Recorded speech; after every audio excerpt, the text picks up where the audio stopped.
he asked to please brief more about the Bitcoin investment. Okay.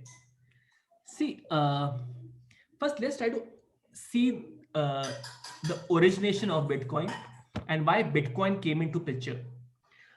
Bitcoin or cryptocurrencies started originating from 2009 onwards. Just rewind back what happened in 2008.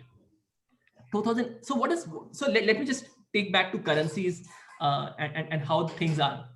If you look at history, uh, obviously we started with barter system, and then we had various forms of currencies in terms of coins, shells, teeth, animal skins, food grains. So there were different forms of currency.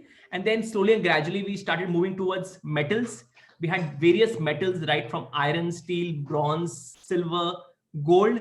Gold had been a currency for majority of us for a very long time.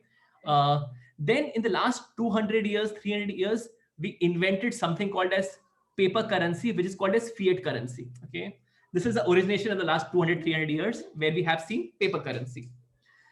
So what has started happening, central bankers were printing a lot of paper currency, and the world had already started doubting, is this the right way of creating currency? In 2008, when the global financial crisis took place, where the central bankers, what do you mean by central bankers? Like RBI in India, Fed, which is in US, ECB, which is European Central Bank in Europe, Bank of Japan, they started printing a lot of money. Okay. And then people started believing, a set of people started believing that, you know what, this is not what currency is supposed to be. Where like governments are printing money with their free will.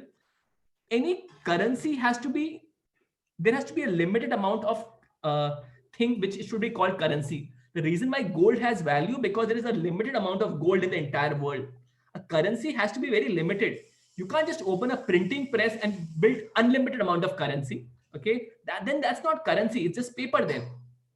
So there was a unique set of people who started believing that, you know what the central bankers across the world are doing, that's not right. Okay, that's illogical. You're printing so much money. There has to be a unique form of currency which has to be very limited. And that's where the thought of cryptocurrency started coming in.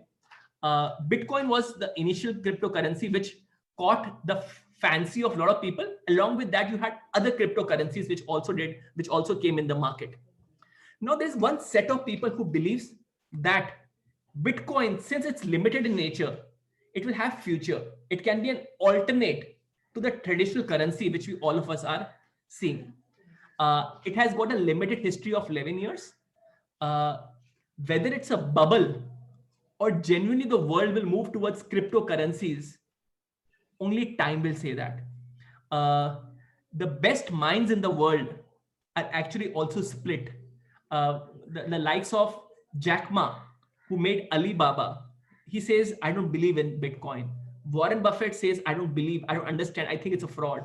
So, and there are amazing set of brilliant people who say that, okay, Bitcoin is an alternative to currency, and how you have gold, gold is also an alternate form of currency. Gold is not an asset class technically, it's a stone.